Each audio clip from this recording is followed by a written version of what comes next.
Chilled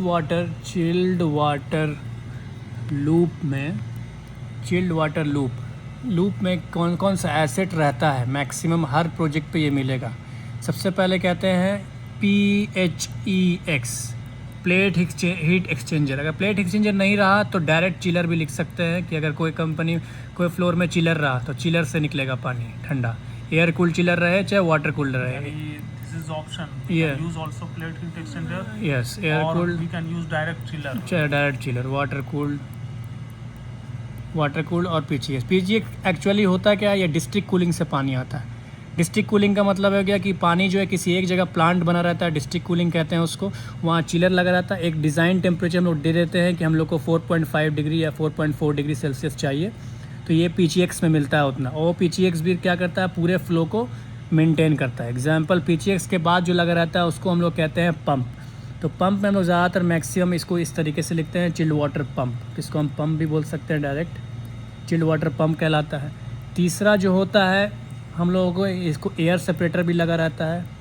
air separator का काम क्या रहता है, एक्चुअल में जो चिल्ड वाटर पंप जो है बिल्डिंग को जो देता है पानी, जो रिटर्न पानी जो आता है, रिटर्न चिल्ड वाटर जो आता है, वो अगर डायरेक्ट पंप के अंदर आएगा तो पंप में कैविटी होने का ख़तरा रहता है। तो हम लोग एयर सेपरेटर यूज़ करते हैं, क्योंकि ग्रेविटी के थ्रू आता है तो मे भी जो है एयर भी उसके अंदर रहेगा। तो होता है क्या, एयर सेपरेटर क्या करता है, एयर को निकाल के पानी को सिर्फ पानी को पंप के अंदर भेजता है। इसलिए हम लोग एयर सेपरेटर हमेशा यूज़ करते हैं। एयर सेपरेटर ज़्यादा, क्योंकि एयर सेपरेटर जो है सेपरेट करेगा एयर को, पंप को, रस्ट से हर चीज़ को बचाएं। बबल आ जाता है क्योंकि जो भी पंप चिल्ड वाटर बिल्डिंग में घुसता है तो एक्चुअल में वो पंप जो पानी जो वापस आता है वो ग्रेविटी के थ्रू आता है। तो ग्रेविटी के थ्रू आता है तो पानी का प्रेशर थोड़ा ज़्यादा हो जाता है, तो मे भी एयर गैप हो जाए। एयर गैप के लिए हम लोग एयर सेपरेटर लगाते हैं।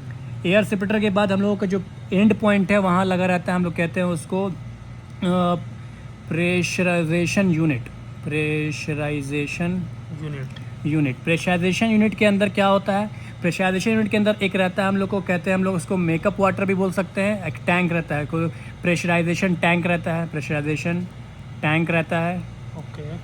एक हम लोग बूस्टर पंप भी बोल सकते हैं और इसको प्रेशर पंप भी बोल सकते हैं।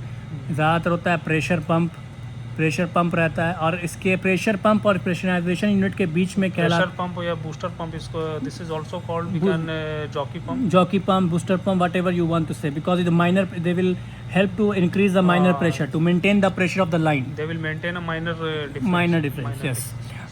Pressure pump, booster pump, and second thing दोनों को इंटीग्रेट होता है, एक पूरे प्रेशर यूनिट को इंटीग्रेट कहलाता है।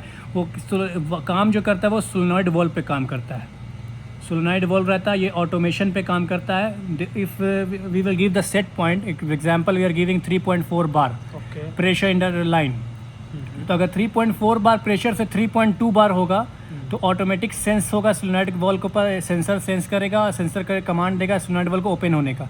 ओपन होने पर क्या होगा, ये वापस से प्रेशर लाइन में मेंटेन कर देगा 3.4 बार का। 3.4 बार जैसे होगा लाइन, फिर वापस से लाइन जो है ये बंद हो जाएगा, वॉल बंद हो जाएगा, पंप बंद हो जाएगा।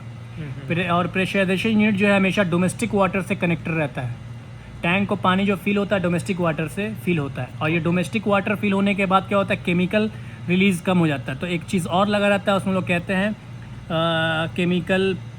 केमिकल पंप, इसको केमिकल पंप भी रहता है। केमिकल पंप या केमिकल पंप क्यों यूज़ होता है, अगर हम लोग डोमेस्टिक वाटर लाइन में यूज़ करते हैं तो एग्जांपल, तो जाहिर सी बात है केमिकल लॉस होगा, तो इसमें ये सेंस करता है कि कितना केमिकल में कितना लॉस हुआ। केमिकल में हम लोग का हर का अलग अलग केमिकल का मामला रहता है, पीएच का रहता है, बैक्टीरिया रहता है, हर एक चीज़ का अलग अलग है। तो वो सेंस करने के बाद ऑटोमेटिक केमिकल जो है पंप को रिलीज़ करेगा और जितना माइनर देना होगा लाइन में केमिकल फिल करेगा, केमिकल फिल हो जाएगा। तो ये हम लोगों का टोटल एसेट रहता है एक लूप में। एक लूप में ये एसेट रहता है। इसके अलावा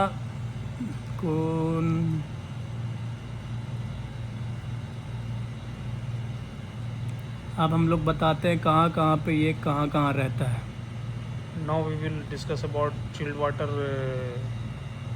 diagram, flow diagram.